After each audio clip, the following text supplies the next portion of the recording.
Les malades et les infirmes vinrent nombreux vers Jésus. « Puisque tu connais toutes choses, dis-nous pourquoi nous devons endurer tant de souffrances. Pourquoi ne sommes-nous pas en bonne santé comme les autres hommes?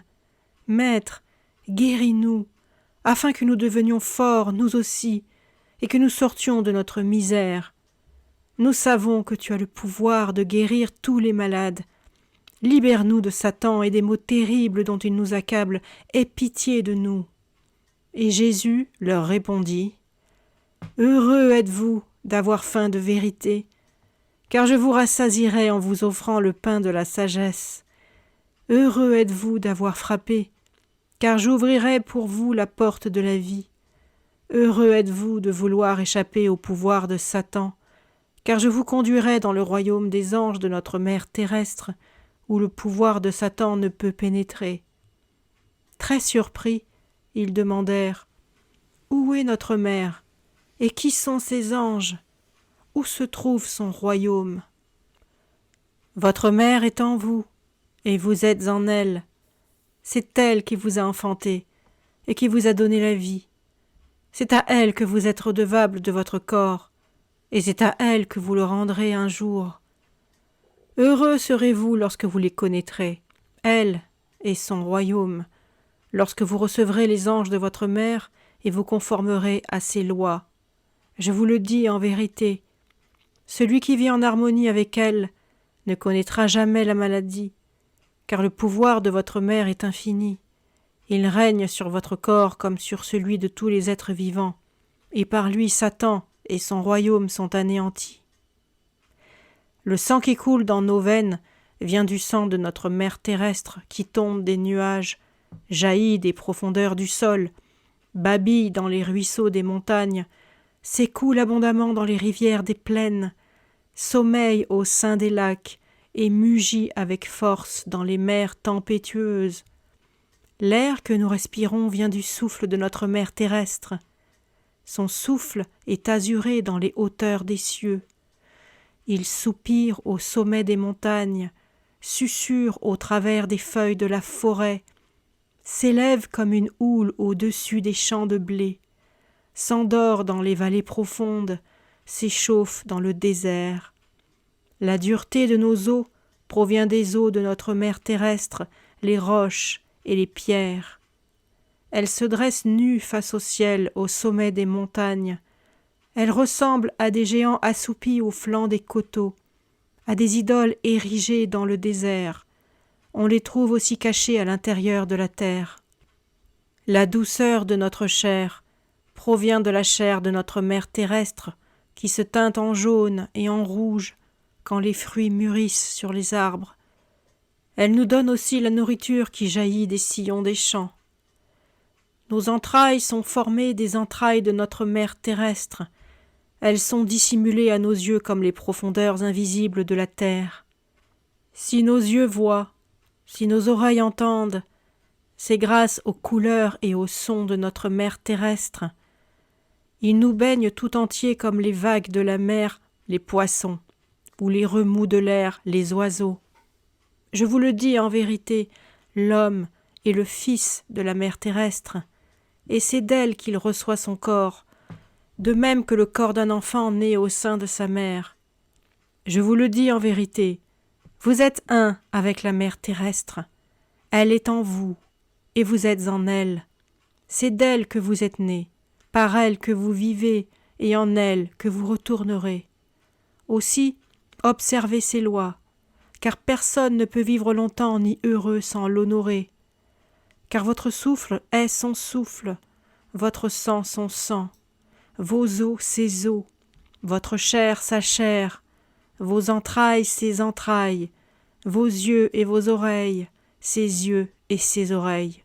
Je vous le dis en vérité, si vous manquez à une seule de ces lois, si vous nuisez le moins du monde à votre corps, vous deviendrez la proie de vos impitoyables maladies, et il y aura des pleurs et des grincements de dents. Je vous le dis, tant que vous ne suivrez pas les lois de votre mère, vous n'échapperez pas à la mort. Mais à celui qui s'attachera aux lois de sa mère s'attachera. Elle le guérira de tous ses maux. et il ne connaîtra plus jamais la maladie. Elle lui donnera longue vie, le protégera de toutes les afflictions, le gardera des atteintes du feu, de l'eau et de la morsure des serpents venimeux. Car c'est votre mère qui vous a enfanté, et c'est elle qui maintient la vie en vous. Elle vous a donné votre corps, et elle seule a le pouvoir de vous guérir. Heureux celui qui aime sa mère et repose en paix sur son sein. Même lorsque vous vous éloignez d'elle, votre mère vous aime, et combien plus encore vous aimera-t-elle si vous revenez à elle. Je vous le dis en vérité, grand est son amour, bien plus profond que les mers les plus profondes. Et ceux qui aiment leur mère ne sont jamais abandonnés par elle, de même que la poule protège ses poussins, la lionne ses petits, la mère son nouveau-né. Ainsi, la mère terrestre protège le Fils de l'homme de tous les dangers et de tous les maux. Car je vous le dis en vérité, d'innombrables dangers menacent les fils des hommes.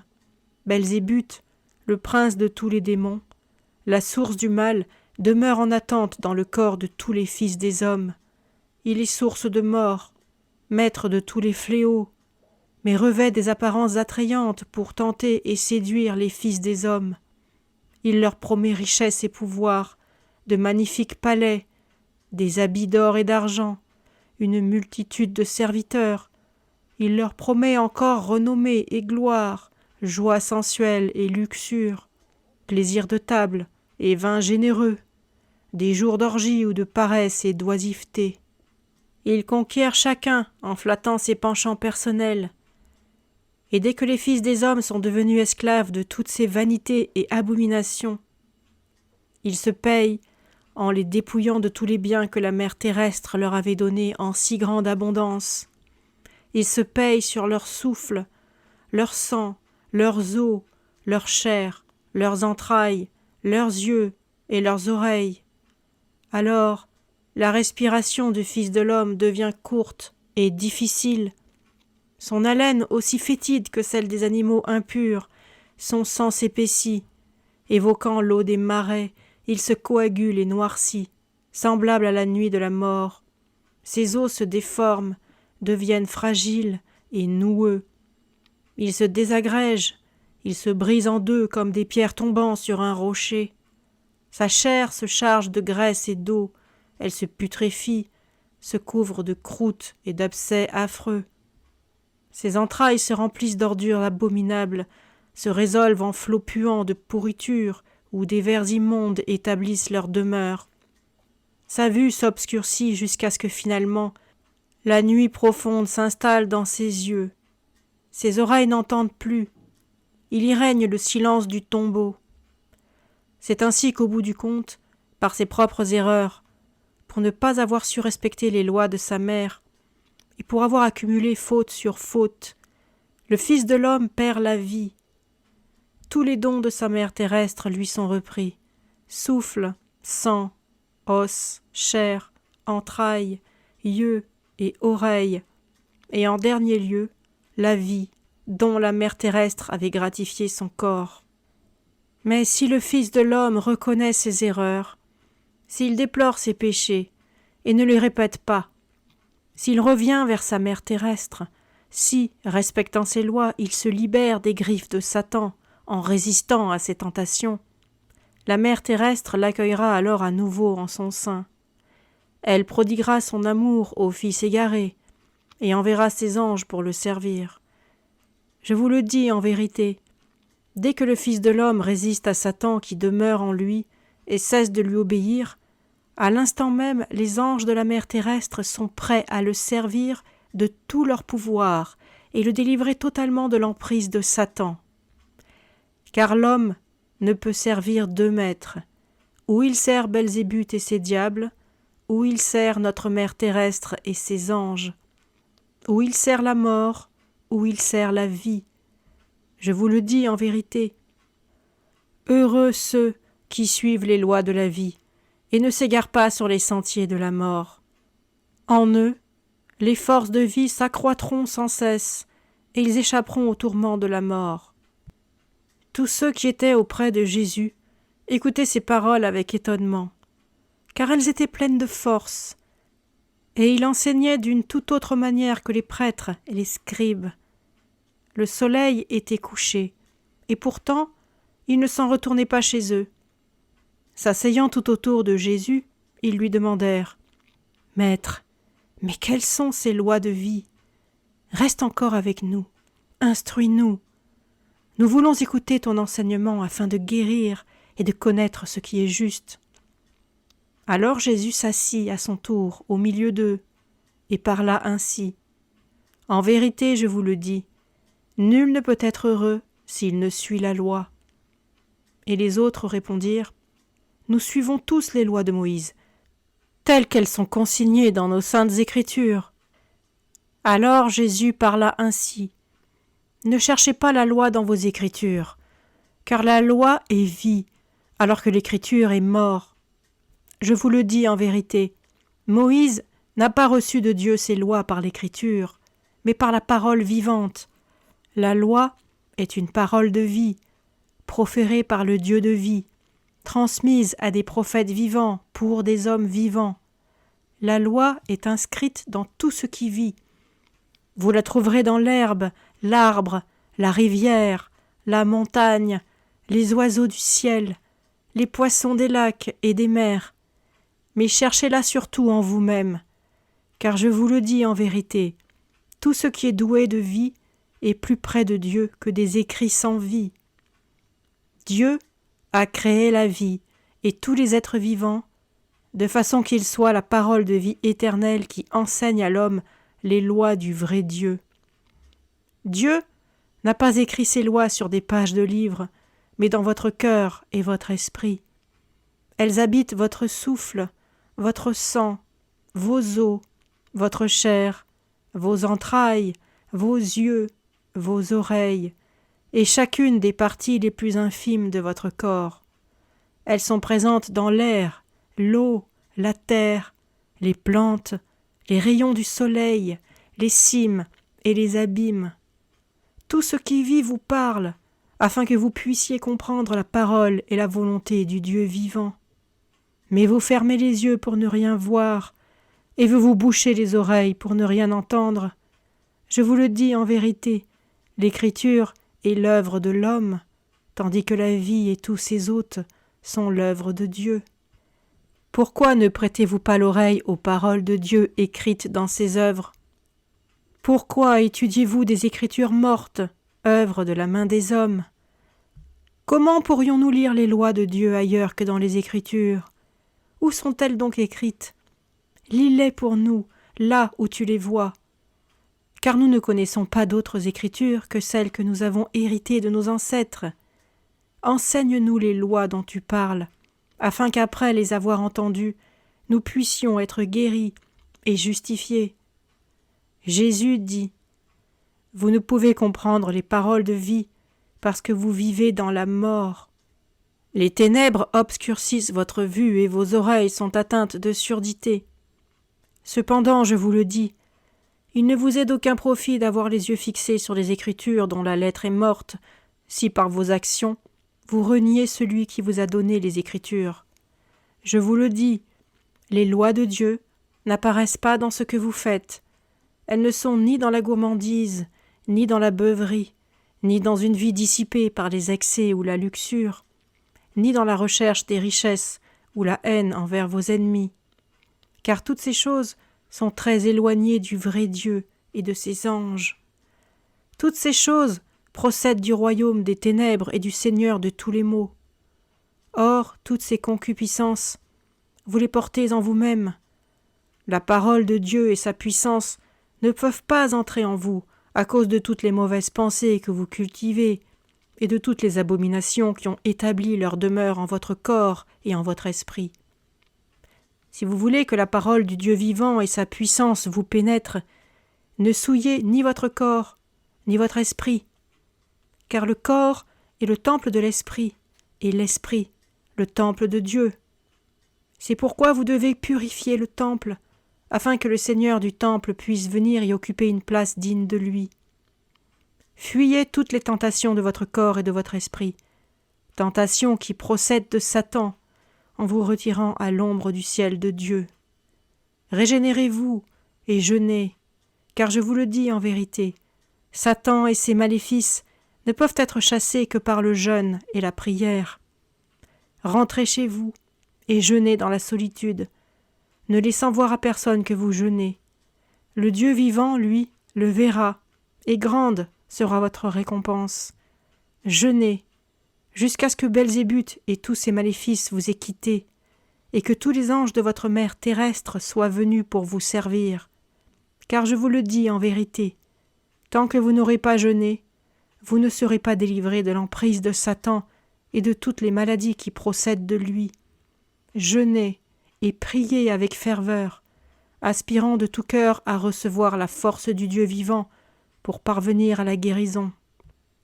Durant votre jeûne, évitez les fils des hommes et recherchez la compagnie des anges de votre mère terrestre, car celui qui cherche avec ferveur trouvera. Recherchez l'air pur de la forêt et des champs, car c'est là que vous rencontrerez l'ange de l'air. Déchaussez-vous, enlevez vos habits, et laissez l'ange de l'air embrasser tout votre corps, puis respirez lentement et profondément, afin qu'il pénètre en vous. Je vous le dis en vérité, il chassera de votre corps toutes les impuretés qui le souillent extérieurement et intérieurement. Toutes les mauvaises odeurs s'échapperont de vous comme la fumée du feu qui ondule dans l'air et se perd dans l'océan des cieux. Car je vous le dis en vérité, saint est l'ange de l'air. Il purifie tout ce qui est souillé et transforme en parfum suave toutes les substances malodorantes. Nul ne peut se présenter devant la face de Dieu si l'ange de l'air ne le laisse pas passer. En fait, tout doit renaître par l'air et par la vérité, car votre corps respire l'air de la mer terrestre, et votre esprit respire la vérité du Père céleste. Après l'ange de l'air, recherchez l'ange de l'eau. Enlevez vos souliers et vos habits, et laissez-le embrasser votre corps. Abandonnez-vous complètement dans ses bras berceurs, et aussi souvent que vous brassez l'air par votre respiration, agitez l'eau par les mouvements de votre corps. Je vous le dis en vérité, l'ange de l'eau chassera de votre organisme toutes les impuretés qui le souillent, tant au dehors qu'au dedans. Toutes sortes de déchets nauséabonds s'écouleront loin de vous, de même que la saleté d'habits lavés dans l'eau de la rivière est emportée par le courant et se perd en lui. Je vous le dis en vérité, saint est l'ange de l'eau. Il purifie tout ce qui est souillé et transforme en parfum suave toutes les mauvaises odeurs. Nul ne peut se présenter devant la face de Dieu si l'ange de l'eau ne le laisse pas passer. En fait, tout doit renaître par l'eau et par la vérité, car votre corps baigne dans le fleuve de la vie terrestre, et votre esprit baigne dans le fleuve de la vie éternelle. Vous recevez votre sang de votre mère terrestre, et la vérité de votre Père céleste. Ne vous imaginez pas qu'il soit suffisant que l'ange de l'eau vous embrasse extérieurement seulement. Je vous le dis en vérité, l'impureté intérieure est encore plus grande que l'impureté extérieure. Or, celui qui se purifie extérieurement, tout en restant impur à l'intérieur, ressemble aux sépulcres qui au dehors sont revêtus de peintures éclatantes, mais qui au dedans sont remplis de toutes sortes d'abominations. Je vous le dis en vérité, souffrez que l'ange de l'eau vous baptise également à l'intérieur, afin que vous soyez libérés de tous vos péchés passés. Vous deviendrez alors aussi purs que l'écume de la rivière irisée par les rayons du soleil. Procurez-vous une grosse calebasse, avec une tige de la longueur d'un homme. Videz-la de son contenu, et remplissez-la d'eau de la rivière chauffée par le soleil. Suspendez-la à la branche d'un arbre. Agenouillez-vous sur le sol devant l'ange de l'eau, et introduisez l'extrémité de la tige de la calebasse dans votre anus, afin que l'eau puisse s'écouler dans votre intestin. Restez à genoux sur le sol, devant l'ange de l'eau, et priez le Dieu de vie qu'il vous pardonne tous vos péchés passés. Demandez à l'ange de l'eau de libérer votre corps de tous ses déchets et de toutes ses maladies. Laissez alors l'eau s'écouler hors de votre corps, en sorte qu'elle soit éliminée de votre intérieur tout ce qui procède de Satan. tout ce qui est impur ou malodorant. Avec vos yeux, vous verrez, et avec votre nez, vous sentirez toutes les abominations et les impuretés qui salissent le temple de votre corps. En même temps, vous vous rendrez compte de tous les péchés qui habitaient en vous, et de tous les maux qu'ils vous infligeaient. Je vous le dis en vérité, le baptême d'eau vous délivrera de ces maux. Chaque jour de votre jeûne, renouvelez ce baptême d'eau, et persistez jusqu'au jour où l'eau qui s'écoulera de votre corps sera aussi pure que l'écume de la rivière. Alors, plongez votre corps dans la rivière au flot mouvant, et là, dans les bras de l'ange de l'eau, remerciez le Dieu vivant qui vous a libéré de vos péchés. Ce saint baptême par l'ange de l'eau signifie renaissance à une vie nouvelle, car dès lors, vos yeux verront et vos oreilles entendront. Ne péchez plus ensuite, afin que les anges de l'air et de l'eau puissent habiter en vous pour l'éternité et toujours vous servir. Et si après cela, il demeure encore en vous quelques traces de vos péchés antérieurs, faites appel à l'ange du soleil, déchaussez-vous, dévêtez-vous, et laissez l'ange du soleil embrasser tout votre corps. Respirez longuement et profondément, afin qu'il puisse pénétrer en vous. Il chassera de votre corps toutes les substances nauséabondes et impures qui vous souillent extérieurement et intérieurement. Tout ce qui est impur et malodorant s'éloignera de vous, comme l'obscurité de la nuit se dissipe devant l'éclat du soleil naissant. Je vous le dis en vérité, saint est l'ange du soleil. Il purifie et chasse toute impureté, et transforme en parfums suaves toutes les mauvaises odeurs.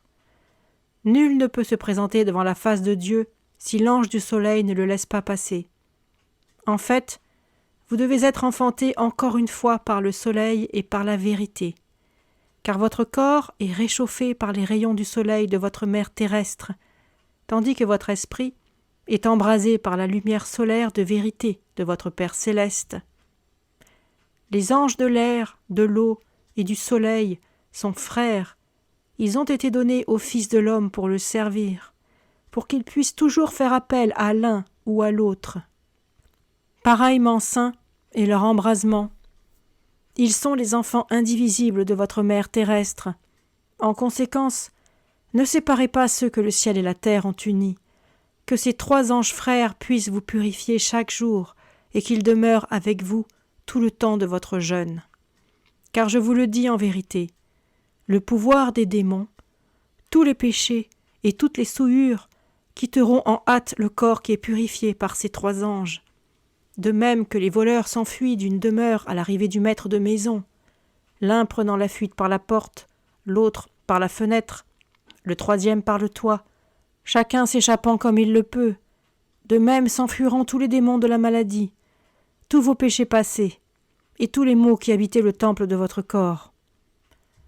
Lorsque les anges de la mer terrestre auront préparé votre corps afin que les seigneurs du temple puissent y venir à nouveau, toutes les odeurs nauséabondes déserteront au plus vite votre corps, par la respiration ou par la peau.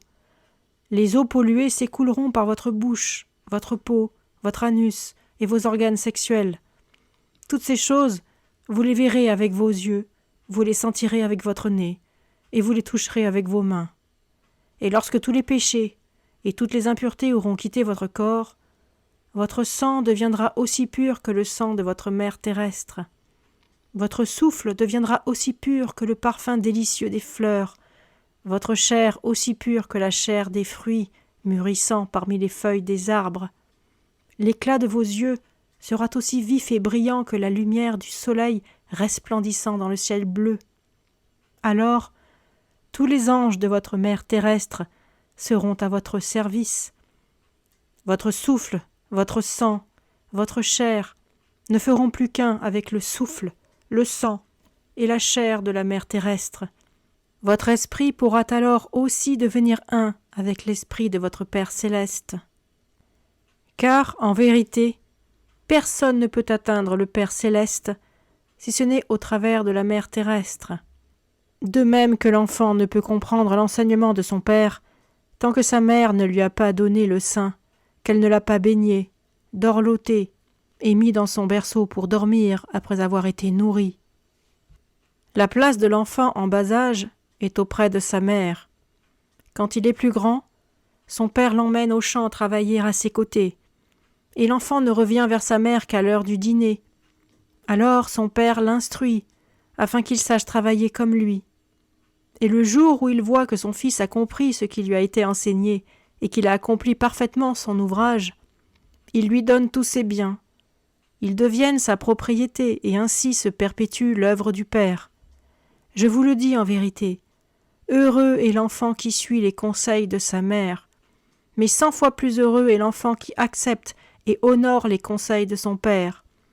Car il vous a été dit, honore ton père et ta mère, afin que tes jours soient nombreux sur cette terre. Mais je vous dis, fils de l'homme, honorez votre mère terrestre, respectez toutes ses lois, afin que vos jours soient nombreux sur cette terre, et honorez votre Père céleste, afin d'hériter de la vie éternelle dans le ciel. Car le Père céleste est 100 fois plus grand que tous les pères par la semence et par le sang. De même, la mère terrestre est plus grande que toutes les mères par la chair. Aux yeux de son Père céleste et de sa mère terrestre, le Fils de l'homme est encore bien plus cher qu'il ne l'est aux yeux de son Père par le sang et la semence, et aux yeux de sa mère par la chair. Les paroles et les lois de votre Père céleste et de votre mère terrestre sont infiniment plus empreintes de sagesse que les paroles et la volonté de tous vos pères par le sang et par la semence, et de toutes vos mères par la chair.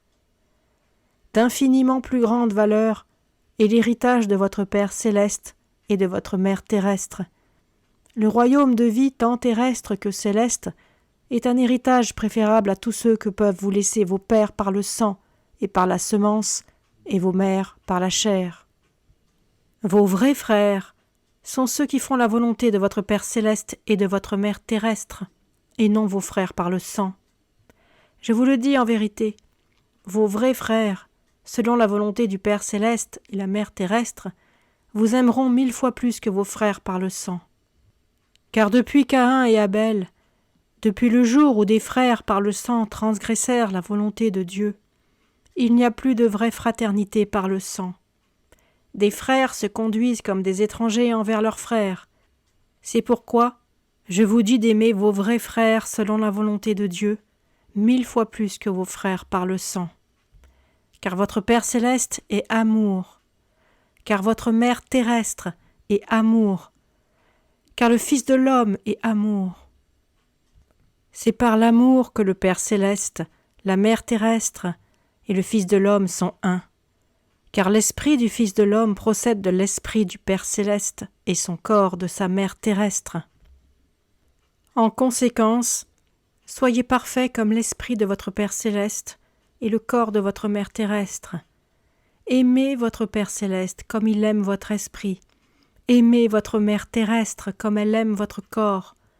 Aimez vos vrais frères comme votre Père céleste et votre mère terrestre les aiment. Alors, votre Père céleste vous donnera son Esprit Saint, et votre Mère terrestre son corps saint. Alors, les fils des hommes, comme de vrais frères, auront de l'amour les uns pour les autres, tel qu'ils l'ont reçu de leur Père céleste et de leur Mère terrestre. Alors, ils deviendront, les uns pour les autres, de vrais consolateurs. Alors disparaîtront de la terre tous les maux et toutes les tristesses. L'amour et la joie s'y déploieront. La terre ressemblera aux cieux, et le règne de Dieu arrivera. Alors viendra le Fils de l'homme dans toute sa gloire pour hériter du royaume de Dieu. Ensuite, les fils des hommes partageront leur héritage divin, le royaume de Dieu, car ils vivent dans le Père céleste et dans la mère terrestre, et le Père céleste et la mère terrestre vivent en eux. Avec le royaume de Dieu, arrivera la fin des temps, car l'amour du Père céleste donne à tous la vie éternelle dans le royaume de Dieu, car l'amour est éternel, l'amour est plus fort que la mort. Même si je parle la langue des hommes et des anges, si je n'ai pas l'amour, je suis comme l'airain qui résonne ou la cymbale qui retentit. Même si je prédis l'avenir, connais tous les secrets, même si j'ai une foi forte comme une tempête capable de soulever les montagnes, Si je n'ai pas l'amour, je ne suis rien. Même si je distribue tous mes biens aux pauvres et leur donne tout ce que j'ai reçu de mon Père, si je n'ai pas l'amour, je n'en retire ni profit, ni sagesse. L'amour est patient, l'amour est doux. L'amour n'est pas envieux, il ne fait pas le mal, ne connaît ni l'envie, ni l'orgueil. Jamais égoïste, il est lent à la colère, n'imagine pas de forfait, ne se réjouit pas dans l'injustice, mais trouve sa joie dans la justice.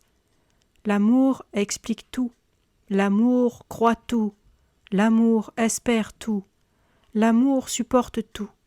Jamais il ne se lasse. Les écrits et les paroles meurent, la connaissance disparaît, mais l'amour demeure. Pour le moment, l'homme vit en partie dans l'erreur, en partie dans la vérité. Mais quand arrivera la plénitude de la perfection, tout ce qui est partiel sera effacé. À l'âge de l'enfance, l'homme parle comme un enfant, comprend comme un enfant, pense comme un enfant. Devenu homme, il abandonne toutes ses vues enfantines. Maintenant, l'homme voit à travers un écran. Il est guidé par des maximes obscures, et ses connaissances sont fragmentaires. Mais lorsqu'il paraîtra devant la face de Dieu, il connaîtra la vérité dans sa totalité. Maintenant, il nous reste la foi, l'espérance et l'amour. Des trois, l'amour est le plus grand. Et maintenant, grâce à l'Esprit Saint de notre Père céleste, je vous parle le langage de vie du Dieu vivant. Il n'y a encore personne parmi vous qui puisse comprendre tout ce que je vous dis. Ceux qui vous expliquent les Écritures vous parlent le langage mort des hommes, à travers leur corps malade et mortel. Tous les hommes peuvent les comprendre, car tous les hommes sont malades, et tous sont dans la mort. Aucun ne perçoit la lumière de vie. Des aveugles conduisent des aveugles sur les noirs sentiers du péché, de la maladie et de la souffrance, jusqu'à ce que tous finissent par tomber dans la fosse de la mort.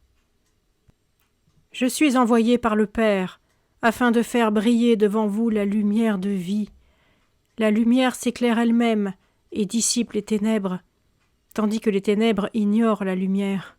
J'ai beaucoup de choses à vous dire, mais vous ne pouvez pas encore les comprendre toutes, car vos yeux sont affaiblis par les ténèbres. La pleine lumière du Père céleste vous aveuglerait. Comme vous ne pouvez pas encore comprendre tout ce que je vous dis à propos du Père céleste qui m'a envoyé vers vous, commencez par suivre les lois de votre mère terrestre. Lorsque ces anges auront purifié et régénéré votre corps, lorsqu'ils auront fortifié vos yeux, vous serez capable de supporter la lumière du Père céleste. Quand il vous sera possible de fixer sans ciller l'éclat du soleil de midi, vous pourrez regarder la lumière aveuglante de votre Père céleste, lumière 1000 fois plus éclatante que 1000 soleils. Comment pourriez-vous contempler la lumière de votre Père céleste alors que vous ne pouvez pas encore supporter l'éclat du soleil flamboyant? Le soleil est comparable à la flamme d'une bougie à côté du soleil de vérité de votre Père céleste. Vivez par la foi, l'espérance et l'amour. Je vous le dis en vérité, vous ne manquerez pas d'en être récompensés. Si vous croyez à mes paroles, vous croyez aussi à celui qui m'a envoyé, le Seigneur de tous, et en qui toutes choses sont possibles, car tout ce qui est impossible aux hommes est possible à Dieu et avec Dieu. Si vous croyez aux anges de votre mère terrestre, et si vous respectez ses lois, votre foi vous soutiendra, et vous ne connaîtrez jamais la maladie. Ayez foi aussi en l'amour de votre Père céleste, car celui qui met sa confiance en lui ne sera jamais déçu et ne connaîtra pas la mort. Aimez-vous les uns les autres, car Dieu est amour. Ainsi, ces anges sauront que vous marchez dans ces sentiers. Ils viendront à vous et vous serviront. Et Satan, avec tous ses péchés, toutes ses maladies et toutes ses impuretés, quittera votre corps. Allez, transformez-vous, baptisez-vous vous-même afin de renaître, libérés du péché. Et alors Jésus se leva. Tous restèrent assis, pénétrés par le pouvoir de ces paroles. La pleine lune apparut et baigna Jésus de sa lumière. Des étincelles jaillirent de sa chevelure. Se tenant au milieu d'eux dans la lumière lunaire, il semblait planer au-dessus du sol. Personne ne bougeait, ni ne proférait un son. Personne n'avait conscience des minutes qui s'écoulaient, car le temps s'était arrêté. Puis Jésus étendit ses mains et dit « La paix soit avec vous ». Et c'est ainsi qu'il les quitta, aussi doucement que la brise légère fait frémir les feuilles des arbres. Pendant un long moment, ils restèrent immobiles, et ensuite, dans le silence, l'un après l'autre, ils reprirent conscience, comme après un long rêve. Nul ne voulait partir, comme si les paroles de celui qu'ils avaient quitté continuaient à résonner à leurs oreilles, comme s'ils écoutaient encore une merveilleuse musique. À la fin, cependant, l'un d'eux déclara « Qu'il est bon d'être ici ». Un autre ajouta « Si seulement cette nuit pouvait durer toujours ». Et d'autres encore « Si seulement il voulait demeurer toujours avec nous ». Il est bien le messager de la vérité envoyé par Dieu, car il a semé l'espérance en nos cœurs. Nul ne songeait à regagner sa maison. Il disait « Je ne rentrerai pas chez moi, où tout est sombre et sans joie. Pourquoi retourner en un lieu où personne ne m'aime ?» Ainsi parlaient-ils entre eux, car ils étaient presque tous pauvres, boiteux, aveugles, estropiés, mendiants, sans foyer, méprisés à cause de leur misère. Seule la pitié qu'ils suscitaient leur permettait de trouver refuge pour quelques jours dans certaines demeures. Et ceux d'entre eux qui possédaient maison et famille affirmaient « Nous aussi, nous voulons demeurer avec vous », car chacun sentait que les paroles de celui qui s'en était allé avaient tressé des liens invisibles au sein du petit groupe. Tous sentaient qu'ils venaient de vivre une nouvelle naissance, et bien que la lune fût voilée par les nuages, ils voyaient s'ouvrir devant eux un monde de lumière. Dans les cœurs de tous ces hommes s'épanouissaient de merveilleuses fleurs d'une beauté sublime, les fleurs de la joie. Lorsque le soleil se leva à l'Orient, tous l'accueillirent comme le message annonçant la venue du royaume de Dieu. Le visage rayonnant de bonheur, ils s'en allèrent à la rencontre des anges de Dieu. De nombreux malades suivirent les conseils de Jésus et se rendirent au bord de la rivière. Ils se déchaussèrent et se dévêtirent, ils jeûnèrent, s'abandonnant aux anges de l'air, de l'eau et du soleil qui les embrassèrent, prirent possession de leur corps à l'intérieur et à l'extérieur. Chacun vit ses maux et ses impuretés le quitter en toute hâte. La laine des uns devint aussi nauséabonde que les matières qui s'échappent des intestins. D'autres eurent un flux de salive abondant et vomirent des détritus à l'odeur pestilentielle. Chez certains, l'écoulement d'impureté se faisait par la bouche, chez d'autres par le nez, par les yeux ou les oreilles. Certains voyaient une sueur infecte filtrer par tous les pores de leur peau. Sur plus d'un membre se formèrent d'énormes abcès libérant un pus malodorant. Du corps de certains s'écoulait une urine abondante. Chez beaucoup, elle était épaissie, aussi dense que du miel d'abeille. Chez d'autres, elle était rouge ou noire, ou de la consistance de la boue des rivières.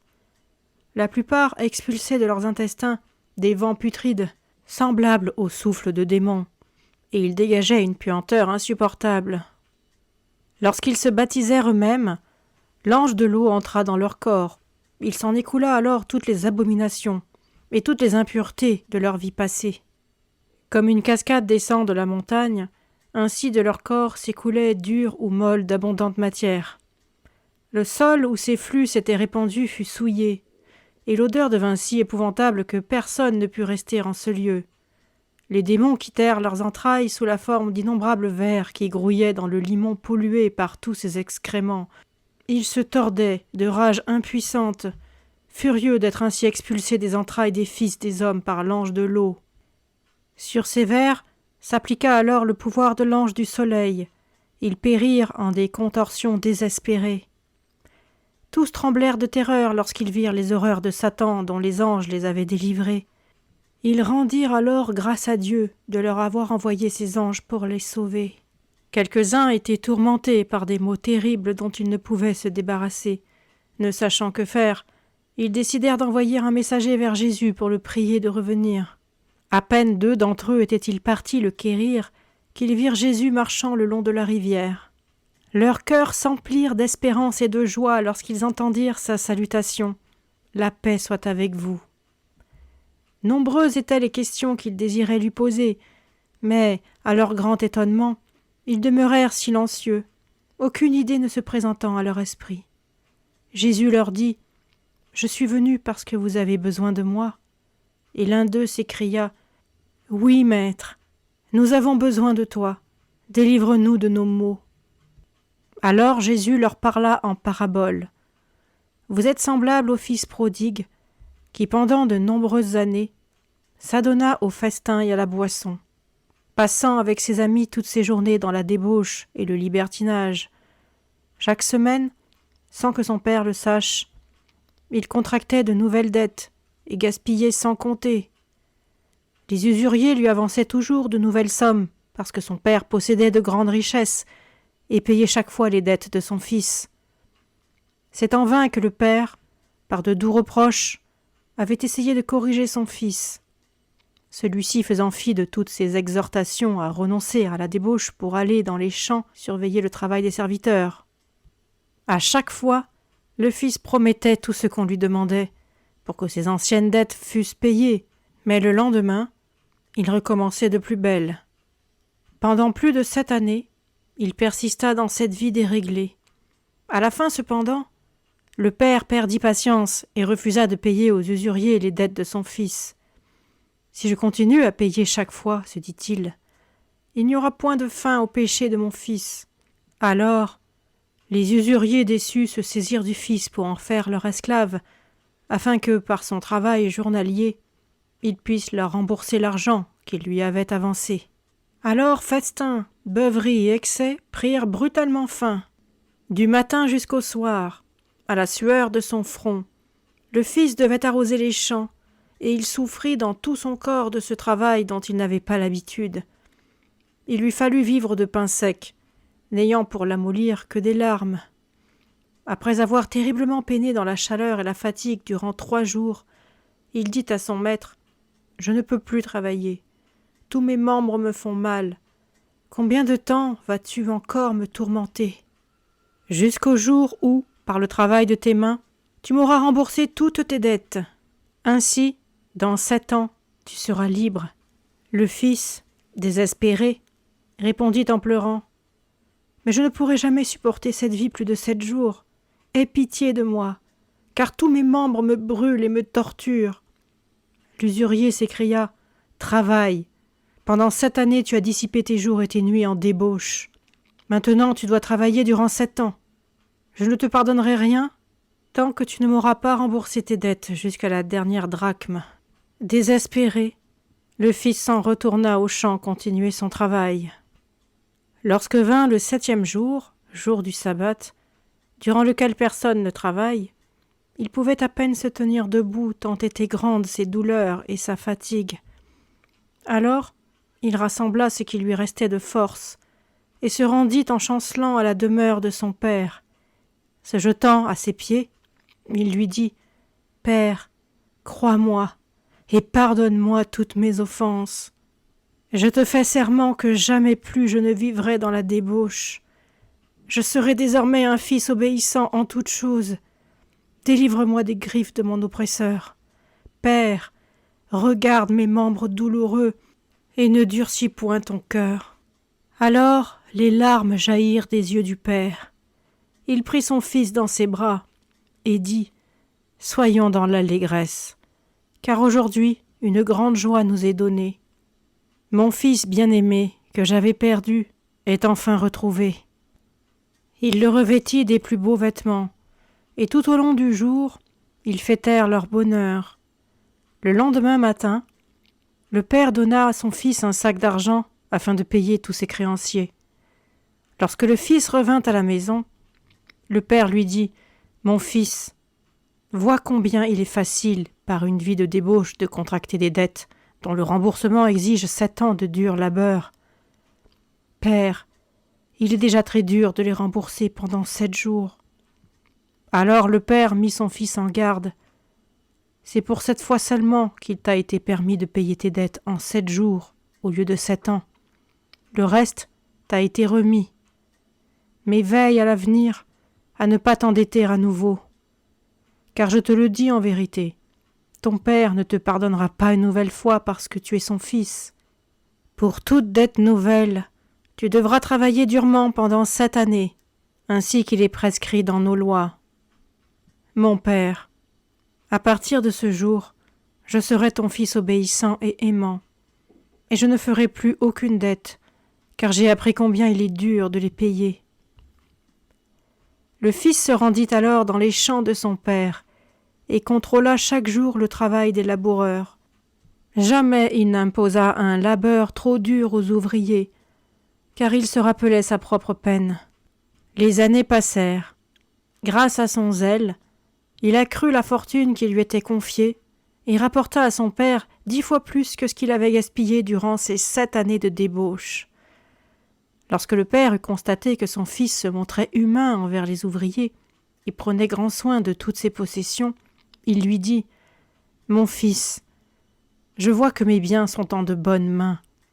Je te donne tous mes troupeaux, ma maison, mes terres et mes trésors.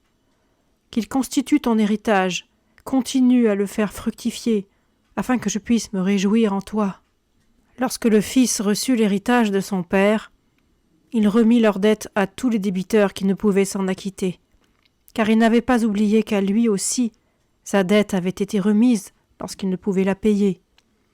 Et Dieu le bénit, lui octroyant une longue vie, avec beaucoup d'enfants et d'abondantes richesses, parce qu'il traitait bien tous ses serviteurs et ses troupeaux. Alors Jésus dit aux malades qui l'écoutaient, « Je vous ai parlé en parabole, afin que vous puissiez mieux comprendre la parole de Dieu.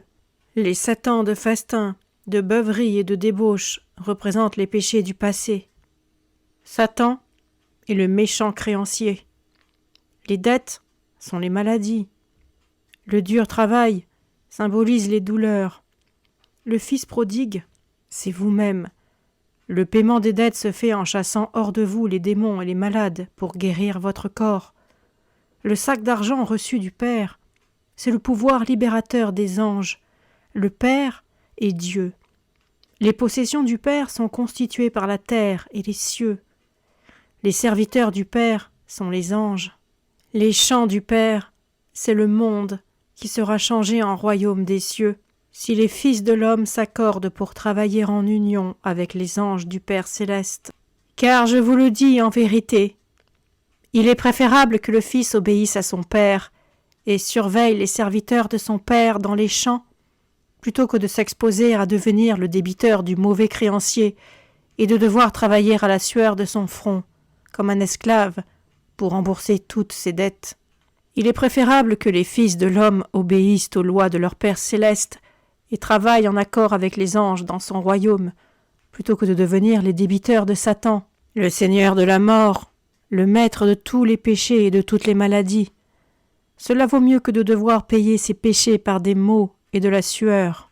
Je vous le dis en vérité, grands et nombreux sont vos péchés. Pendant de longues années, vous avez cédé aux séductions de Satan. Vous avez été gourmands, buveurs, débauchés, et vos dettes passées se sont accumulées. Maintenant, vous devez les rembourser, mais le paiement est dur et difficile. En conséquence, ne vous impatientez pas déjà au bout du 3e jour, comme le fils prodigue, mais attendez docilement le 7e jour qui est sanctifié. Présentez-vous alors avec un cœur humble et soumis devant la face de votre Père céleste, afin qu'il vous pardonne vos péchés et vous remette vos dettes passées.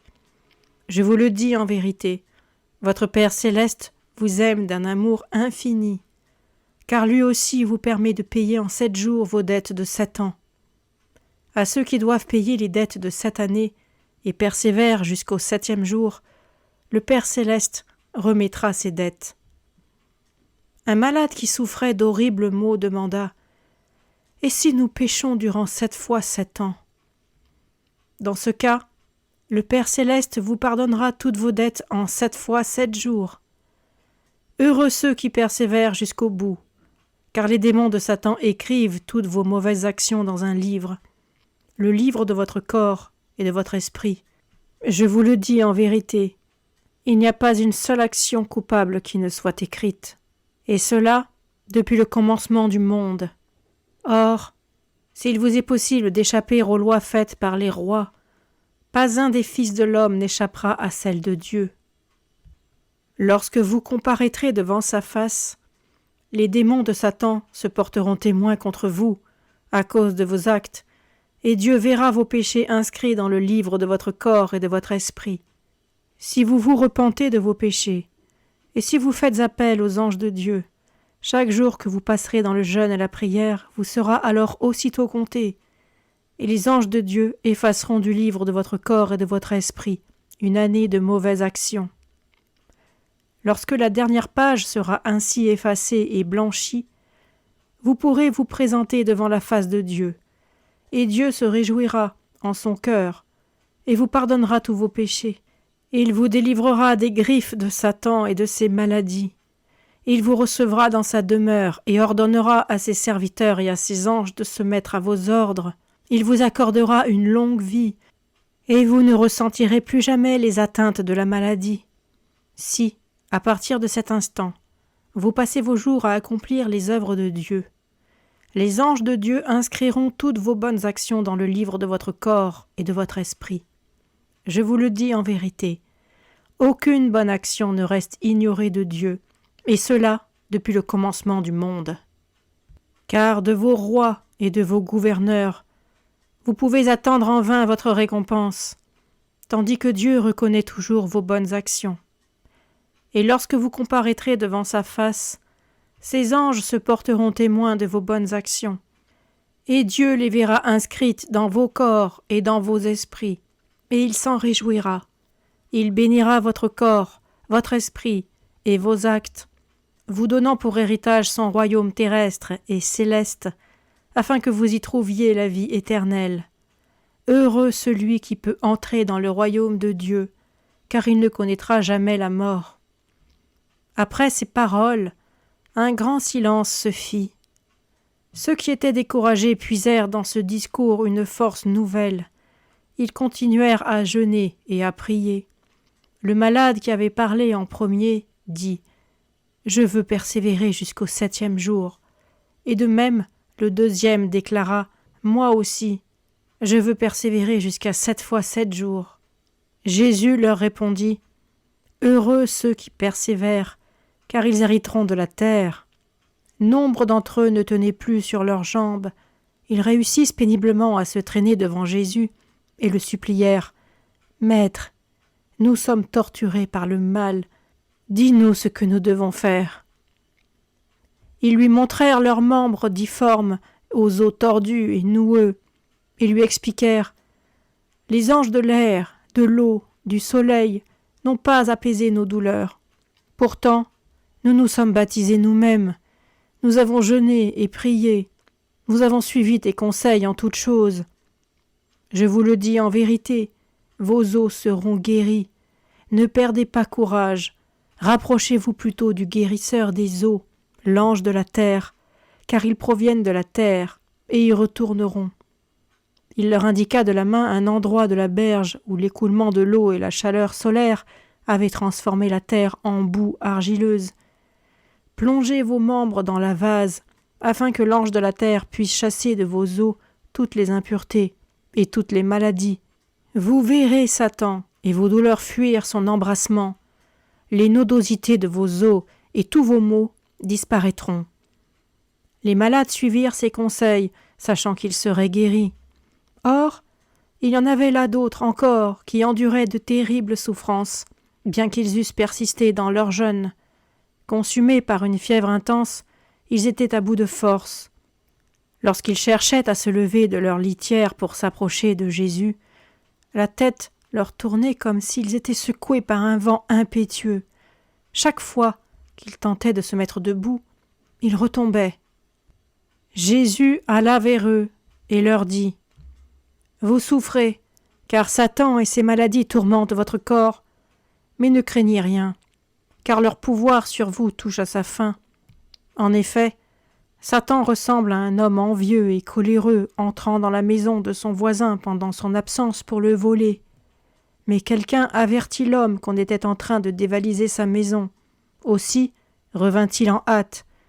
Lorsque le méchant voisin, qui avait déjà amassé tout ce qui lui plaisait, le vit de loin arriver en courant, il voulut dans sa rage briser et détruire ce qu'il ne pouvait emporter. Si ces objets ne devaient pas lui appartenir, ils devaient être perdus pour l'autre aussi. Le maître de la maison empêcha le méchant voisin de mettre son projet à exécution. Il se saisit de lui et le chassa hors de sa demeure. Je vous le dis en vérité, ainsi fit Satan lorsqu'il prit possession de vos corps qui sont la demeure de Dieu. Il s'appropria tout ce qu'il convoitait, votre souffle, votre sang, vos os, votre chair, vos entrailles, vos yeux et vos oreilles. Cependant, par le jeûne et les prières, vous avez rappelé le Seigneur de votre corps et ses anges. Voyant revenir le vrai maître, Satan sait que la fin de son règne approche. Dans sa fureur, il exerce une dernière fois sa puissance maléfique afin de détruire votre corps avant l'arrivée du maître. Voilà pourquoi il vous tourmente si affreusement. Aussi, que vos cœurs ne se troublent point. Bientôt, les anges de Dieu vont apparaître afin d'occuper à nouveau leur demeure et les reconsacrer comme temple de Dieu. Ils se saisiront de Satan pour le chasser hors de votre corps, lui et toutes ses maladies, et vous recevrez la récompense de votre fermeté en étant délivrés à jamais de la maladie. Parmi ceux qui écoutaient Jésus, il y en avait un qui souffrait encore plus que les autres. Son corps était aussi desséché qu'un squelette, et sa peau aussi jaune qu'une feuille d'automne. Dans son extrême faiblesse, il ne pouvait pas, même en s'aidant de ses mains, ramper vers Jésus. Il se contenta de lui crier de loin « Maître, prends pitié de moi, car depuis que le monde est monde, personne n'a enduré autant de maux que moi. Je sais que tu es vraiment un envoyé de Dieu, et je suis persuadé que si tu le veux, tu peux chasser Satan de mon corps à l'instant. Les anges de Dieu ne doivent-ils pas obéissance aux messagers de Dieu? Viens, maître, et chasse Satan de mon corps, car il se déchaîne en moi, et terribles sont ses tortures. » Jésus lui répondit, « Satan te tourmente ainsi parce que tu as déjà jeûné plusieurs jours, et que tu ne lui payes plus son tribut. Tu ne le nourris plus de toutes les abominations avec lesquelles, jusqu'à maintenant, tu avais souillé le temple de ton esprit et de ton corps. Tu l'affames. Dans sa rage, il se venge. Ne crains rien, car je te le dis, Satan sera chassé avant que ton corps ne soit détruit. Depuis que tu as commencé à jeûner et à prier, les anges de Dieu protègent ton corps. Depuis ce moment, Satan a perdu le pouvoir de te détruire. Sa rage est sans effet sur les anges de Dieu. » Alors tous s'approchèrent de Jésus, le suppléant avec véhémence. « Maître, aie pitié de lui, car il souffre bien plus que nous tous. Et si tu ne chasses pas sur le champ Satan hors de lui, nous craignons qu'il ne vive pas jusqu'à demain. » Jésus leur répondit, « Grande est votre foi. Qu'il en soit fait selon votre foi. Vous allez voir l'horrible visage de Satan et le pouvoir du Fils de l'homme. Je vais chasser hors de toi le puissant Satan par le pouvoir de l'innocent agneau de Dieu, la plus faible créature du Seigneur. Seul le Saint-Esprit de Dieu rend le plus faible plus puissant que le plus fort. » Et Jésus se mit à traire une brebis qui paissait dans la prairie, et il versa le lait sur le sable chauffé par le soleil en disant « Le pouvoir de l'ange de l'eau est entré dans ce lait. Maintenant, le pouvoir de l'ange du soleil va y entrer aussi. » Le lait se mit à bouillir grâce à la chaleur du soleil. À présent, les anges de l'eau et du soleil vont s'unir à l'ange de l'air, et la vapeur du lait bouillant commença à s'élever lentement dans l'air. « Viens, et aspire par ta bouche la force des anges de l'eau, du soleil et de l'air, afin qu'elle puisse pénétrer en ton corps et chasser Satan loin de toi. » Le malade que Satan tourmentait se mit à aspirer profondément la vapeur blanchâtre pour la faire pénétrer en lui. « Satan va quitter ton corps sur le champ, car depuis 3 jours il est affamé, ne trouvant en toi aucune nourriture. Il va sortir de toi, afin d'apaiser sa faim avec ce lait bouillant et fumant préparé pour lui. Il va sentir son odeur et ne saura résister. Alors, le Fils de l'homme détruira son corps afin qu'il ne puisse plus tourmenter personne. » Le corps du malade fut saisi par la fièvre. Il voulait vomir mais n'y parvenait pas. L'air lui manquait. Il cherchait désespérément son souffle, et il s'évanouit dans les bras de Jésus.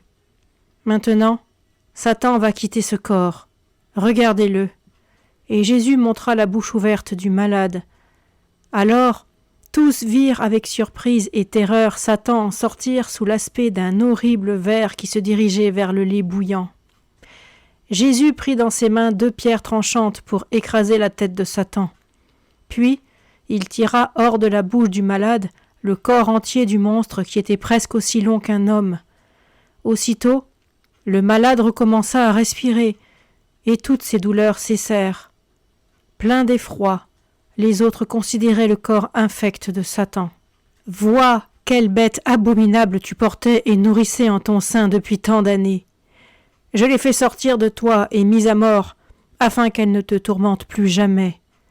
Adresse des louanges à Dieu qui a permis que ses anges te délivrent, et à l'avenir, ne pêche plus, en sorte que Satan ne puisse plus prendre possession de ton corps, que ton corps devienne dès aujourd'hui un temple dédié à Dieu. » Les paroles et le pouvoir de Jésus les impressionnèrent tous profondément. Ils lui dirent « En vérité, Maître, tu es un messager de Dieu, et tu connais tous ses secrets. » Jésus leur répondit « Et vous, soyez de vrais fils de Dieu, afin de participer vous aussi à sa puissance et d'être initiés à la connaissance de ses secrets. Car la sagesse et la puissance ne peuvent découler que de l'amour de Dieu. Aimez donc de tout votre cœur et de tout votre esprit, votre Père céleste et votre Mère terrestre. Servez-les si vous voulez qu'à leur tour leurs anges se mettent à votre service. Faites en sorte que toutes vos actions soient sanctifiées par Dieu. Ne nourrissez pas Satan, car le salaire du péché, c'est la mort, tandis qu'en Dieu se trouve la récompense du bien, l'amour qui est connaissance et puissance éternelle. » Alors tous s'agenouillèrent pour remercier Dieu de son amour. Et Jésus s'en alla en promettant « Je reviendrai vers tous ceux qui persistent dans la prière et le jeûne jusqu'au 7e jour. La paix soit avec vous. » Le malade que Jésus avait délivré de Satan se leva, car la force de la vie avait de nouveau pénétré en lui, et toute douleur l'avait abandonné. Il respirait librement, et ses yeux avaient retrouvé leur éclat. Il s'agenouilla à l'endroit où Jésus s'était tenu et embrassa en pleurant l'empreinte de ses pas. Au bord de la rivière, plus d'un malade se mit à jeûner et à prier avec les anges de Dieu pendant 7 jours et 7 nuits. Et pour avoir suivi les conseils de Jésus, grande fut leur récompense. Au bout du 7e jour, toute douleur les quitta. Or, comme le soleil se levait à l'horizon, éclairant la terre, ils virent Jésus venir à eux de la montagne, la tête auréolée par la lumière naissante.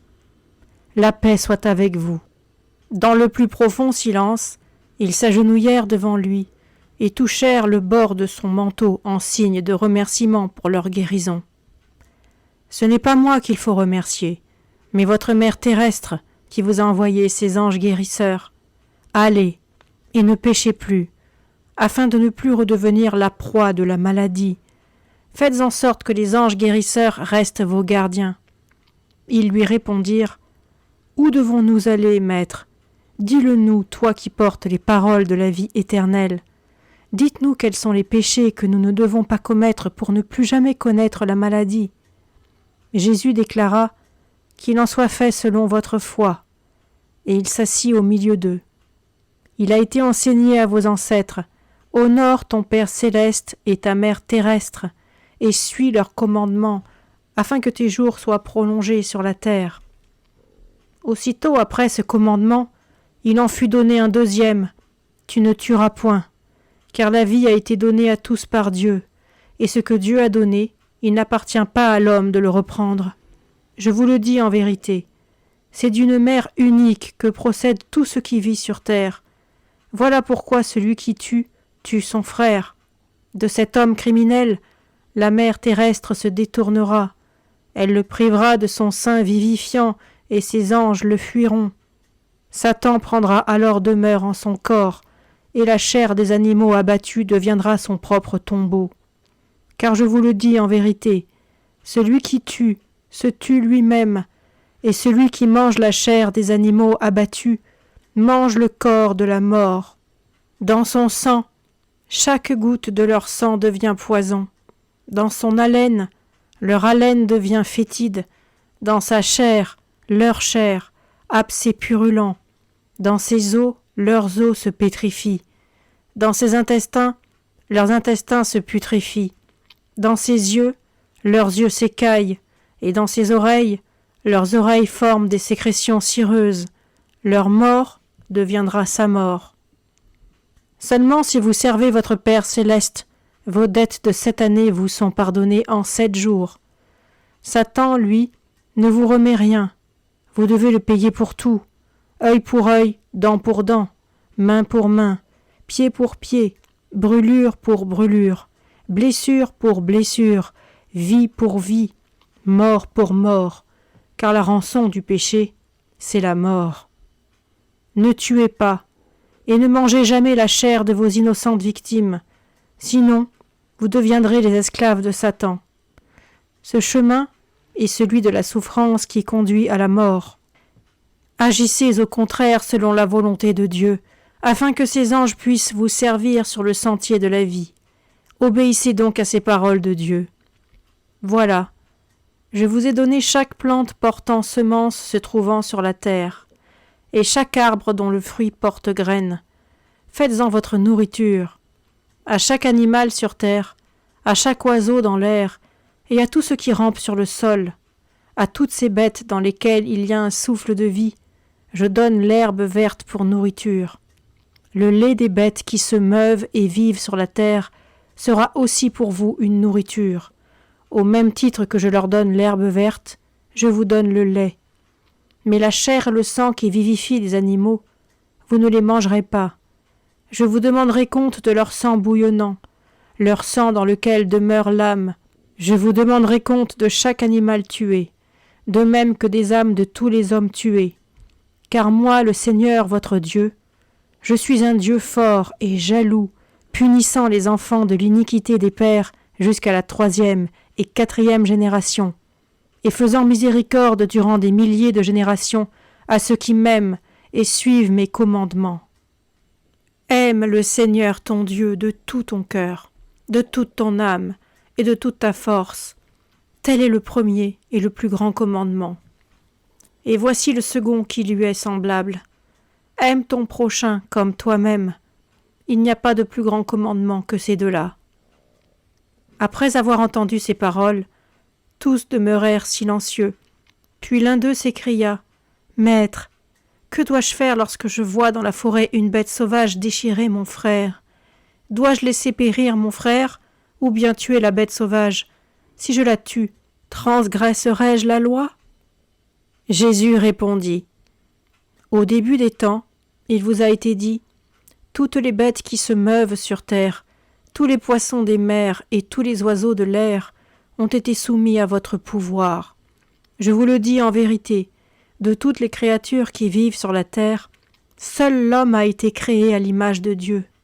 C'est pourquoi les bêtes sont pour l'homme et non l'homme pour les bêtes. Vous ne transgresserez donc pas la loi si vous tuez une bête sauvage pour sauver la vie de votre frère, car je vous le dis en vérité, l'homme est plus qu'un animal. Mais celui qui sans raison tue une bête alors qu'elle ne l'attaque pas, que ce soit par plaisir de tuer ou pour se procurer sa chair, sa peau ou ses défenses, celui-là commet un acte mauvais, car il se transforme lui-même en bête féroce. C'est pourquoi sa fin ressemblera aussi à celle des bêtes sauvages. » Un autre dit encore, « Moïse, le plus grand qui fut en Israël, permit à nos pères de manger de la viande des animaux purs, et il interdit seulement la viande des animaux impurs. Pourquoi donc nous interdis-tu l'usage de la chair de toutes les bêtes? Quelle est la voix qui vient de Dieu?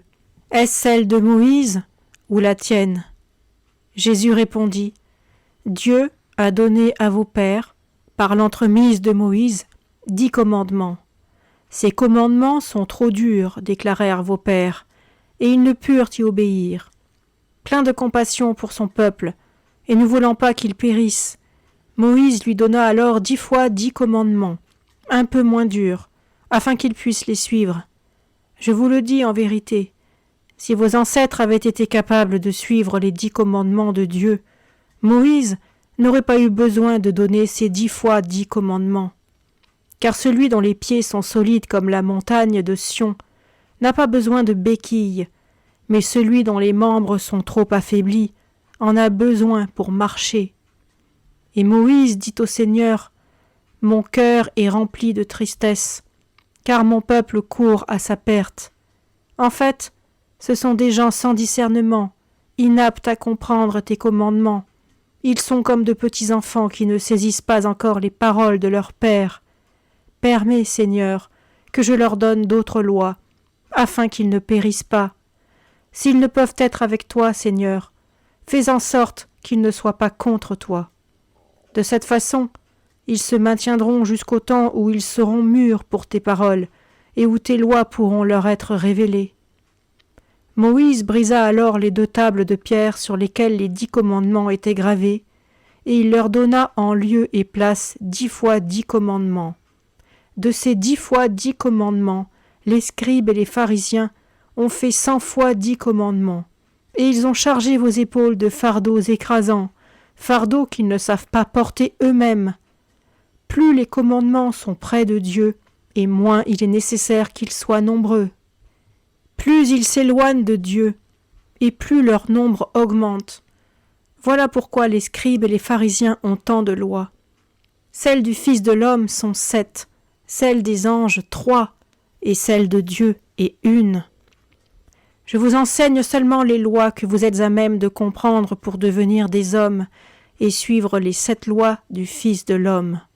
Plus tard, les anges vous révéleront également leurs lois, afin que le Saint-Esprit de Dieu puisse descendre en vous et vous conduire à sa loi. » Tous étaient émerveillés de cette sagesse, et ils dirent, « Continue, Maître, enseigne-nous toutes les lois que nous sommes capables de comprendre. » Et Jésus continua, « Dieu a donné ce commandement à vos pères, tu ne tueras point. Cependant, leur cœur était endurci, et ils tuèrent. Alors, pour qu'ils ne tuent au moins pas des hommes, Moïse leur permit de mettre à mort des animaux.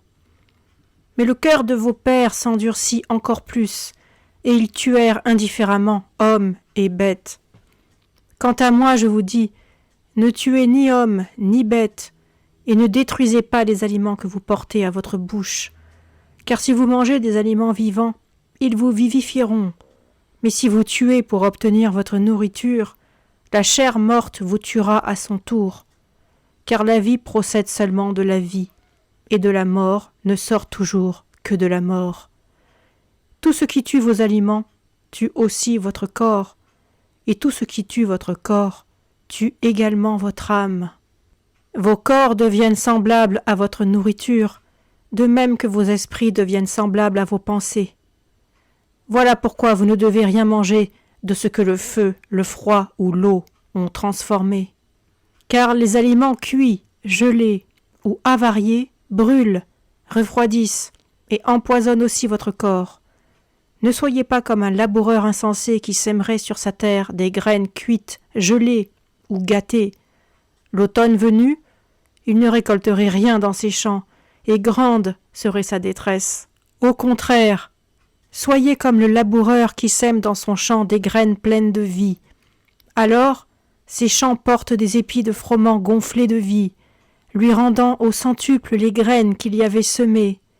Je vous le dis en vérité, vivez uniquement par le feu de vie, et n'apprêtez pas vos aliments avec le feu de mort qui tue aussi bien votre nourriture que vos corps et vos âmes. » Quelqu'un demanda, « Maître, où se trouve le feu de vie ? » « En vous, dans votre sang et dans vos corps. » Et d'autres demandèrent, « Où se trouve le feu de la mort ? » « C'est le feu qui brûle hors de votre corps, qui est plus chaud que votre sang. Avec ce feu de mort, vous cuisez vos aliments dans vos maisons. Je vous le dis en vérité, c'est le même feu qui détruit vos aliments et vos corps, semblable au feu de la malice qui ravage vos pensées et corrompt vos esprits. Votre corps est ce que vous mangez, votre esprit ce que vous pensez. Ne prenez donc rien de ce qui a été tué par un feu plus brûlant que le feu de la vie. Mangez tous les fruits des arbres, les plantes des champs, ainsi que le lait des bêtes qui conviennent pour votre nourriture. Tous ces aliments ont cru, ont mûri et ont été préparés par le feu de vie. Tous sont des dons des anges de notre mère terrestre. Mais ne mangez aucun de ces aliments qui doivent seulement leur saveur au feu de mort, car ils sont de Satan. » Très étonnés, certains demandèrent, « Maître, comment, sans feu, devons-nous cuire notre pain quotidien ? » Laissez les anges de Dieu préparer votre pain. Humectez d'abord votre froment, afin que l'ange de l'eau entre en lui. Puis, placez-le à l'air, afin que l'ange de l'air l'embrasse aussi. Laissez-le ensuite du matin jusqu'au soir exposé aux rayons du soleil, afin que l'ange du soleil y descende. Par la bénédiction de ces 3 anges, le germe de vie se développera rapidement dans votre blé. Alors, écrasez votre grain. Préparez-en de minces galettes, comme le firent vos pères lorsqu'ils quittèrent l'Égypte, cette maison de servitude. Exposez de nouveau ces galettes aux rayons du soleil dès l'aurore, et jusqu'au moment où le soleil est au plus haut dans le ciel. Puis retournez-les, afin que l'ange du soleil embrasse également l'autre face, et laissez là ces galettes jusqu'au coucher du soleil. Ce sont les anges de l'eau, de l'air et du soleil qui ont nourri et fait mûrir le blé dans les champs. Ils doivent de la même manière présider à la fabrication de votre pain. Le même soleil qui, grâce au feu de vie, a fait grandir et mûrir le grain de blé, cuira votre pain par le même feu, car le feu de mort tue le blé, le pain et le corps. Or, les anges de vie du Dieu vivant ne servent que les hommes vivants, car Dieu est le Dieu de la vie, et non le Dieu de la mort. Ainsi, mangez tout ce qui se trouve sur la table de Dieu, les fruits des arbres, les graines et les herbes des champs, le lait des animaux et le miel des abeilles. Tout autre aliment est l'œuvre de Satan, et conduit au péché, aux maladies et à la mort. Au contraire, la riche nourriture que vous trouvez sur la table de Dieu dispense à votre corps force et jeunesse. Dès lors, la maladie restera éloignée de vous. Ce fut, en effet, de la table de Dieu que le vieux Mathusalem tira ses aliments. Et je vous le dis en vérité, si vous faites de même, le Dieu de vie vous accordera à vous aussi, comme au patriarche, une longue vie sur cette terre. Je vous le dis en vérité, le Dieu de vie est plus riche que tous les riches de la terre. Sa table, plus abondante et plus fournie que les plus riches tables de festin de toute la terre. Aussi, durant votre vie, mangez à la table de votre mère terrestre, et vous ne manquerez jamais de rien. Lorsque vous mangez à sa table, prenez toutes les choses telles qu'elles s'y trouvent, ne cuisez point, et ne mélangez pas les aliments les uns avec les autres, de peur que vos intestins ne se transforment en marais putrides, car je vous le dis en vérité, c'est là une chose abominable aux yeux du Seigneur. Ne soyez pas semblables aux serviteurs voraces qui prélèvent toujours de la table de son maître les rations des autres, dévorant tout, mêlant tout dans sa gloutonnerie. Lorsqu'il s'en apercevra, le maître, plein de colère, le chassera de sa table. Quand les autres auront terminé leur repas, Il rassemblera tous les restes et appellera le serviteur glouton, lui disant « Prends cela et mange-le avec les cochons, car ta place est avec eux et non à ma table. » En conséquence, prenez grand soin du temple de votre corps et ne le souillez pas avec toutes sortes d'abominations. Déclarez-vous satisfait avec 2 ou 3 sortes d'aliments que vous trouverez toujours sur la table de votre mère terrestre, et ne soyez pas avide de dévorer toutes les choses que vous voyez autour de vous. Je vous le dis en vérité, si vous mélangez toutes sortes d'aliments dans votre corps, la paix cessera. Des guerres sans fin feront rage en lui, et il sera détruit, de même que les demeures et les royaumes divisés les uns contre les autres courent à leur propre perte. Votre Dieu est le Dieu de la paix, et il ne donnera jamais son appui à ceux qui sont divisés. Ne suscitez pas la colère de Dieu à votre égard, de crainte qu'il ne vous chasse de sa table et que vous ne soyez forcés de recourir à la table de Satan, où votre corps sera corrompu par le feu des péchés, des maladies et de la mort. Lorsque vous mangez, ne mangez jamais jusqu'à satiété. Fuyez les tentations de Satan et écoutez la voix des anges de Dieu. À tout instant, Satan et son pouvoir vous induisent en tentation, afin que vous mangiez plus et plus encore. Vivez par l'esprit, résistez aux désirs du corps, et sachez que vos jeûnes sont toujours agréables aux yeux des anges de Dieu. Évaluez donc la quantité qu'il vous faut pour être rassasié, et diminuez-la d'un tiers. Que le poids de votre nourriture journalière ne soit pas en dessous d'une mine, mais prenez garde qu'il n'en dépasse pas 1 kilogramme. Alors les anges de Dieu se mettront pour toujours à votre service, et vous ne retomberez plus jamais dans l'esclavage de Satan et de ses maladies.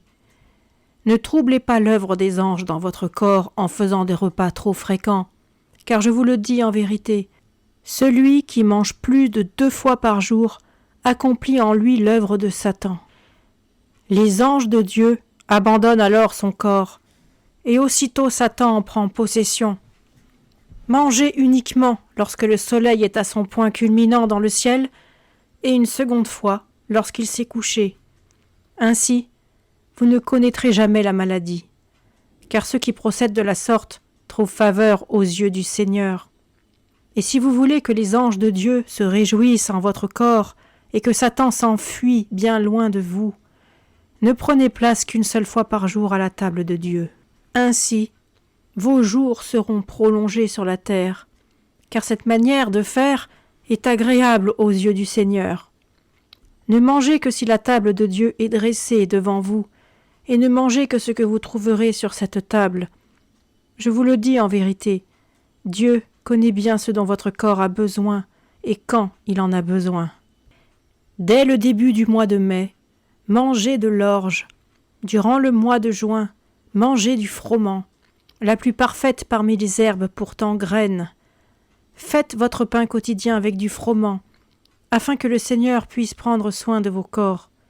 Durant le mois de juillet, mangez des fruits acides, afin que votre corps s'amaigrisse et que Satan en soit chassé. Durant le mois de septembre, récoltez les raisins dont le jus vous servira de boisson. Durant le mois d'octobre, récoltez les raisins doux, sucrés et séchés par l'ange du soleil. Ils fortifieront vos corps, car en eux, les anges du Seigneur demeurent. Mangez des figues riches en jus durant les mois d'août et de janvier. Quant à l'excédent de votre récolte, laissez l'ange du soleil le sécher pour vous. Vous le consommerez avec la chair des amandes durant tous les mois où les arbres ne portent aucun fruit. Usez des herbes qui poussent après la pluie durant le mois de décembre, afin de purifier votre sang de tous vos péchés. Ce même mois, commencez aussi à boire le lait de vos bêtes, car le Seigneur destine les herbes des champs à toutes les bêtes qui donnent du lait pour qu'elles contribuent par ce lait à la nourriture de l'homme. Je vous le dis en vérité, heureux ceux qui mangent seulement les mets de la table de Dieu et qui fuient toutes les abominations de Satan. Ne consommez pas d'aliments impurs apportés des contrées lointaines, mais mangez ce que produisent vos propres arbres, car votre Dieu sait bien le temps et le lieu des aliments dont vous avez besoin. Et il octroie à tous les peuples, de tous les royaumes, la nourriture qui leur convient le mieux. Ne mangez pas comme les païens qui se gorgent à la hâte et souillent leur corps avec toutes sortes d'abominations. La force des anges de Dieu entre en vous avec les aliments vivants que le Seigneur vous offre à sa table royale. Aussi, lorsque vous prenez votre repas, pensez que vous avez au-dessus de vous l'ange de l'air et au-dessus de vous l'ange de l'eau. Chaque fois que vous mangez, respirez lentement et profondément, afin que l'ange de l'air puisse bénir vos repas. Avec vos dents, mastiquez bien votre nourriture, jusqu'à ce qu'elle atteigne une consistance fluide et que l'ange de l'eau la transforme en sang dans votre organisme. Mangez donc lentement, comme s'il s'agissait d'une prière que vous adressez au Seigneur. Je vous le dis en vérité, la puissance de Dieu entrera en vous, si à sa table vous mangez de cette manière. Quant à celui en qui les anges de l'air et de l'eau ne descendent pas au moment des repas, Satan transforme son corps en marécage putride, et le Seigneur ne l'accepte plus à sa table. La table du Seigneur est un autel, et celui qui mange à la table de Dieu est un temple. Je vous le dis en vérité, le Fils de l'homme voit son corps transformé en un temple, et son intérieur en un autel, dès qu'il suit les commandements de Dieu. Ne déposez donc rien sur l'autel du Seigneur lorsque votre esprit est irrité. N'ayez pas de pensée de colère dans le temple de Dieu. Ne pénétrez dans le sanctuaire du Seigneur que si vous sentez en vous-même l'appel de ses anges. Car tout ce que vous mangez dans la tristesse, dans la colère ou sans appétit, se transforme en poison dans votre corps. En effet, le souffle de Satan souille ces aliments. Placez avec joie vos offrandes sur l'autel de votre corps, et faites en sorte que soit chassée loin de vous toute pensée mauvaise pendant que vous recevrez en votre corps la force de Dieu provenant de sa table. Ne prenez jamais place à la table de Dieu avant qu'il ne vous y appelle par l'ange de l'appétit. Ainsi, à sa table royale, soyez dans la joie avec ses anges. Cela est agréable au cœur du Seigneur, et votre vie sera longue sur la terre, car le serviteur le plus cher à Dieu, l'ange de la joie, vous servira tous les jours. N'oubliez pas que chaque 7e jour est saint et consacré à Dieu. Durant 6 jours, nourrissez votre corps avec les dons de la mère terrestre, mais le 7e jour, consacrez votre corps à votre Père céleste. Le 7e jour, ne prenez aucune nourriture terrestre, vivez uniquement de la parole de Dieu. Durant toute cette journée, demeurez en compagnie des anges du Seigneur dans le royaume du Père céleste, et laissez les anges de Dieu bâtir le royaume des cieux dans votre corps, de même que durant 6 jours, vous avez travaillé dans le royaume de la mer terrestre. Durant le 7e jour, ne permettez à aucune nourriture d'entraver dans votre corps l'œuvre des anges. Dieu vous donnera alors longue vie sur la terre, et vous pourrez jouir de la vie éternelle dans le royaume des cieux. Car je vous le dis en vérité, le jour où toutes les maladies auront disparu de la terre, vous vivrez pour toujours dans le royaume des cieux. Dieu vous enverra chaque matin l'ange du soleil pour vous éveiller. Obéissez aussitôt à l'appel de votre Père céleste et ne vous laissez pas dominer par la paresse. Ne demeurez pas dans votre lit, car c'est au dehors que les anges de l'air et de l'eau vous attendent. Travaillez tout au long de la journée avec les anges de la mer terrestre, afin de les connaître toujours mieux, eux et leurs œuvres. Après le coucher du soleil, lorsque votre Père céleste vous envoie l'ange du sommeil, dormez et prenez du repos. Restez toute la nuit avec lui. Alors, votre Père céleste vous enverra ses anges inconnus pour vous tenir compagnie au long de la nuit. Ces anges inconnus vous enseigneront maintes choses concernant le royaume de Dieu, de même que les anges de la mer terrestre, que vous connaissez, vous ont instruit des choses de son royaume pendant le jour. Je vous le dis en vérité, chaque nuit, vous serez les hôtes du royaume de votre Père céleste, si vous suivez ses commandements, et lorsque vous vous éveillerez au matin, vous sentirez en vous la puissance des anges inconnus. Votre Père céleste vous les enverra chaque nuit. Ainsi, ils développeront votre esprit, de même que chaque jour, votre mère terrestre vous envoie ses anges pour développer votre corps. Je vous le dis en vérité, si durant le jour, votre mère terrestre vous tient dans ses bras, et si durant la nuit, le Père céleste exhale son baiser sur vous, les fils des hommes deviendront les fils de Dieu. Nuit et jour, résistez aux tentations de Satan. Ne veillez pas la nuit, et ne dormez pas durant le jour, de peur que les anges de Dieu ne vous quittent. Ne prenez plaisir ni à boire, ni à fumer, ce qui a pour effet de vous tenir éveillé la nuit et de vous faire dormir le jour. Car je vous le dis en vérité, ces œuvres de Satan sont des abominations aux yeux de Dieu. Ne vous livrez pas à la débauche, ni le jour, ni la nuit, car le débauché est semblable à un arbre dont la sève s'écoule du tronc. Cet arbre se dessèche avant son temps et ne porte plus aucun fruit. Fuyez la débauche, de peur que Satan ne dessèche votre corps et que le Seigneur ne rende votre semence stérile. Évitez tout ce qui est trop chaud ou trop froid. Votre mère terrestre demande que vous ne fassiez aucun mal à vos corps, ni par le chaud, ni par le froid, qu'il ne soit ni plus chaud, ni plus froid, que lorsque les anges de Dieu les réchauffent ou les refroidissent. Si vous suivez les commandements de la mère terrestre, chaque fois que votre corps deviendra trop chaud, elle vous enverra l'ange du froid pour le rafraîchir, et chaque fois que votre corps se refroidira, elle vous enverra l'ange de la chaleur pour le réchauffer. Suivez l'exemple de tous les anges du Père céleste et de la mère terrestre, qui, nuit et jour, travaillent sans arrêt dans le royaume des cieux et dans celui de la terre. Recevez donc en vous-même le plus puissant des anges de Dieu, l'ange des œuvres, et travaillez tous ensemble dans le royaume de Dieu. Suivez l'exemple de l'eau toujours mouvante, du vent qui souffle, du soleil qui se lève et se couche, de la croissance des plantes et des arbres, des bêtes qui courent et gambadent, de la lune qui croît et décroît, des étoiles qui se lèvent et se couchent. Voyez comme tous se meuvent et accomplissent leurs tâches. Tout ce qui est vivant doit se mouvoir, et seul ce qui est mort demeure immobile. Dieu est le Dieu de tout ce qui vit, tandis que Satan est le maître de tout ce qui est mort.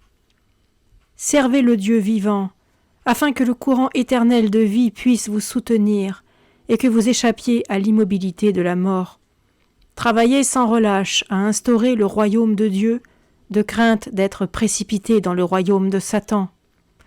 Une joie éternelle abonde dans le royaume de Dieu, tandis qu'une profonde tristesse assombrit le royaume de mort de Satan.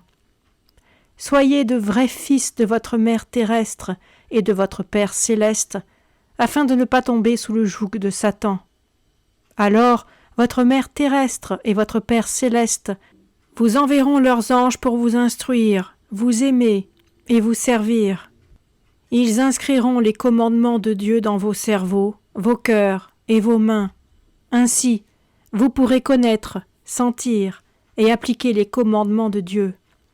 Chaque jour, priez votre Père céleste et votre Mère terrestre, afin que votre âme devienne aussi parfaite que le Saint-Esprit de votre Père céleste et votre corps aussi parfait que le corps de votre Mère terrestre.